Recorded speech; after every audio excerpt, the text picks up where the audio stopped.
Get ready to make some friends on Warner's new streaming service. Xbox, Twitter, Uber, Postmates, Netflix, MoviePass, Google, Facebook, eBay, DoorDash, Apple, Amazon, Airbnb, The Apptrepreneur. Hey everyone, this is Kevin the Apptrepreneur, and let's just jump right into this one, right here. Warner Media's this got cut off a little bit. Friends to leave Netflix for Warner Media's HBO Max streaming service in 2020. Now, I've kind of talked a little bit about this. I think I did a video on my other channel. Now I'm going to talk about you guys because this is a new streaming service, of course, and there's bigger implications. It's, we got to talk about things that people are definitely thinking about right now. My first question is this, before even reading any of the article, is in what universe is Friends so popular that people will actually sign up for a brand new service just to watch a sitcom that first aired on TV more than 20 years ago? Now, granted, I don't want to belittle Friends. It's a classic show. It's still very much enjoyable. Not bingeable by any stretch of the imagination. I mean, seriously, watch 2 to 3 episodes a week and not on the same night. That is the best way to consume Friends. You watch episode after episode and it gets repetitive as heck really, really fast. And yet, this is going to be the cornerstone to launch Warner Media's HBO Max. So, I'm a little late talking about this, and yet I want to throw my 2 cents anyway. So, get ready to make friends with HBO Max. See, the catchphrase.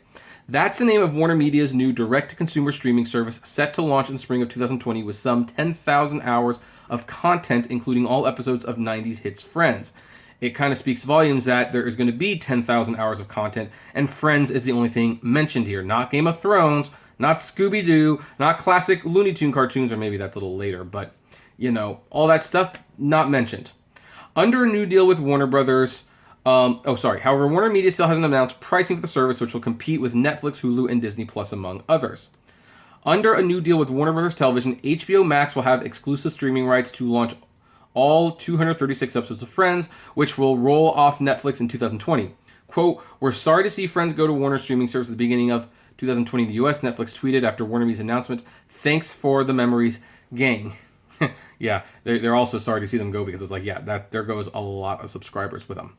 Netflix has re-upped its deal with Warner Bros. TV for exclusive streaming rights to Friends through the end of 2019, but AT&T CEO Randall Stevenson recently said that Warner Media would be reclaiming popular titles that were licensed to others for its own subscription VOD service. Warner Media also announced new exclusive movie production deals for HBO Max with Greg Berlanti and Reese Witherspoon. I like Greg Berlanti, by the way. If you've never seen the show Everwood, the 4 seasons are on DVD. I think the 4 seasons are on Hulu as well, at least for the time being.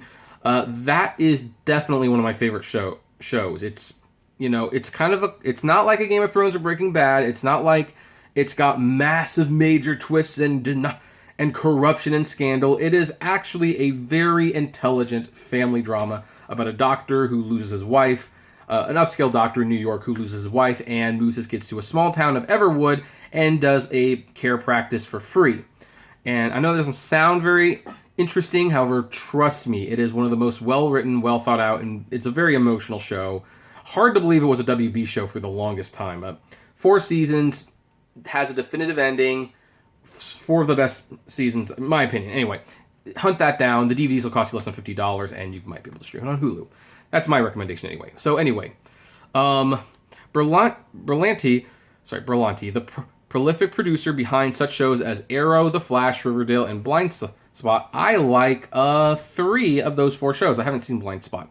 Said in a statement about HBO Max Pack, "What I've always loved about creating shows that connect with a young audience is that these fans grow up with the programs and will remember them for the rest of their lives. Now I get to do even more of that for HBO Max, where viewers will be able to discover shows in their own time, in their own way." By the way, Berlanti also was one of the co-creators of Dawson's Creek. I wonder if like a reunion movie, minus Michelle Williams, of course, is in the works. In addition, HBO Max will include all episodes of The Fresh Prince of Bel-Air, starring Will Smith, and Pretty Little Liars, the ABC family freeform hit, which will also be leaving Netflix. So, I guess if you want to watch The Fresh Prince of Bel-Air and don't want to buy those DVDs, you just gotta go here. Moreover, HBO Max will be the exclusive streaming home new Warner Brothers produced dramas for the CW starting with the fall 2019, including the DC Entertainment series Batwoman and Katie Keene, a spin-off of Riverdale, which I'm looking forward to seeing that show.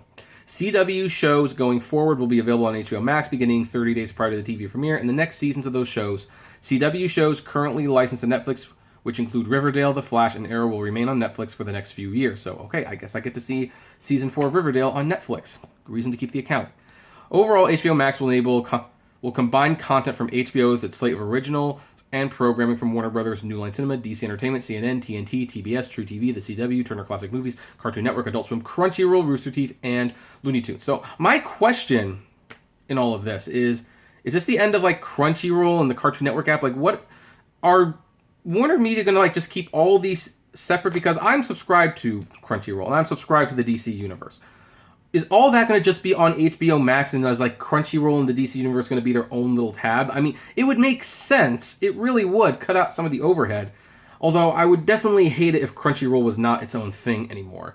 That show that I'm watching about Rakuken, I think that's what it's called. It's that little art where you like sit and you.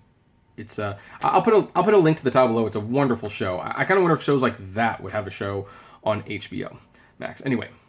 So it's not fully clear how HBO as a standalone service will be differentiated from HBO Max, which HBO Max is going to like go away easily. Warner Media has been considering a price point of the $16 to $17 per month for the new SVOD product and would likely bundle in HBO and Cinemax, the Wall Street Journal reported a month ago. And the other question I have is, what is the point?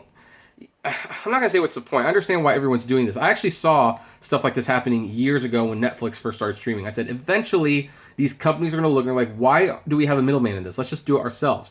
However, the more that gets created, the more finite dollars people have. So it's like, I mean, I know most people who's like, okay, they'll pay for Netflix, and they'll obviously pay for Disney Plus, and they might even pay for Hulu. But then, what's next? Do you make a decision between the Crunchyroll and the ESPN account? Does HBO Go only get renewed when Game of Thrones is on? And, you know, there's so much. It's going to be interesting to see what the landscape is going to look like. And the funny thing is, these streaming services technically don't make money. They don't. They bring in a finite amount of dollars. Oh, and Amazon Prime. Well, I don't have Amazon Prime. That's why I keep forgetting about it. But people can only subscribe to so much. And I don't know. I mean, these things work in concept if you subscribe to them long term and you don't watch anything for a few months. And yet, I think people aren't going to be doing that for a while. I actually suspect people will start canceling Netflix when they realize they're not using it as much. I suspect Hulu will get canceled when they realize they're not watching it as much. Disney might be able to keep people around. Crunchyroll, I mean, people switch between Funimation and Crunchyroll all the time, and High Dive, although I have all three, for the record. So, it's just going to be interesting to see how everyone deals with another streaming service coming to us. Now, of course, some people are going to ask, well, are you going to sign up to HBO Max? And the thing is, yes, I will. Because as long as I am talking about them on this channel, as long as I'm doing reviews, and as long as I'm using them for content, for like my blogs and stuff, all of this stuff is a tax deductible for me. It doesn't mean it's free, obviously. It just means I don't have to pay taxes on it. But still, it's a deductible.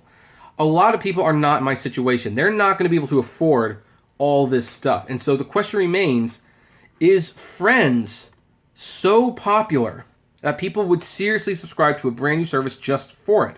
Personally, this is why I say, guys, maybe you should consider, if you love Friends and you love The Office and you love Breaking Bad and if you love Game of Thrones, if you love these shows so much, you should seriously consider buying them on DVD or Blu-ray. They have digital codes, so you can have a digital copy as well. Buy them and own them so that you don't have to pay Warner Media's HBO Max perpetually for a show that ended over 10 years ago. Oh, and by the way, there's rumors of a Friends reunion, so I'm sure that will help make this service very valuable. I also don't like the whole idea of like movies premiering on streaming services. I like to see movies in theaters. I saw Death Note on Netflix. I kind of enjoyed it, by the way. Was severely disappointed I couldn't see it in theaters. But Triple Frontier, Roma, the Life and Times of OJ, even though they were made for streaming platforms, I hunted them out in theaters, saw them. That's where I still prefer to see movies and stuff. Some people might think I'm crazy. MoviePass helped a lot with that. So anyway, another streaming service, another dollar, 2020. I guess we're gonna have to see how much Netflix gets hurt by Disney Plus. I mean, I know a lot of people are saying like, well, Netflix is just going to get hurt more and more. And it's like, yeah, it's probably true. I kind of wonder how much Disney will be hurt by this. It's going to be So fascinating to see how all these companies just coexist together. And whether or not that means DVD sales come back a little bit for certain titles, who knows? But anyway, I would like to know what your thoughts are. Are you going to be getting this? Is it one streaming service too many? I'd love to know. So comment below, like, favorite, share, subscribe. If you enjoy my videos, consider becoming a Patreon member. It's totally optional, of course, but even as little as $1 a month goes a long way to helping the channel run smoothly, and you get access to my Patreon's exclusive blog. And if gas prices are getting you just a little down, check out the Get Upside app below. It's totally free, but you get cash back on every gas purchase. If you want more content from me, check me out at Kevin T. Rodriguez and the Apptrepreneur vlogs. Different kind of content, but it's still fun. And finally, if you want to talk to me or anyone else in this group or this channel, check us out at the Apptrepreneur Hangouts on Facebook. And as always, flame responsibly. Have a good one.